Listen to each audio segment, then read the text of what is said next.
முருகன் உங்களுக்கு துணையாக இருந்தா இந்த அறிகுறிகள் கண்டிப்பா வந்திருக்கும். முருகர் உங்களுக்கு துணையாக இருக்கிறார் என்றால் முதலில் அவரின் ஞாபகம் வந்து கொண்டே இருக்கும். எதற்கெடுத்தாலும் முருகா முருகா என்றும் ஓம் சரவணபவ என்றும் கூறுவீர்கள். அவர் மீது அன்பு அதிகரித்துக் கொண்டே போகும். அடுத்தாக வேல் சேவல் மயில் இதெல்லாம் பார்க்கும்போது உடனே முருகர் ஞாபகம் வந்துவிடும். அது மட்டுமில்லாமல் வேல் சேவல் மயிலை அதிகமாக பார்த்து கொண்டே இருப்பீங்க. முருகனுக்கு உரிய சிறப்பான நாள் வருகிறது என்றால், அந்த நாளை நீங்கள் ஏதோ ஒரு காரணத்தினால் மறந்துவிட்டீர்கள் என்றால், அன்றைய தினம் உங்கள் மனதிலும் கண்களிலும் முருகனின் உருவப்படமோ முருகர் சம்பந்தப்பட்ட பொருட்களோ உங்க முன்னாடி வந்து ஞாபகப்படுத்தும்.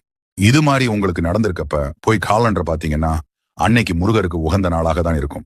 விசாக நட்சத்திரம், கிருத்திகை, செவ்வாய்க்கிழமை, சஷ்டி இது மாதிரி ஏதோ ஒரு நாளாக இருக்கும்.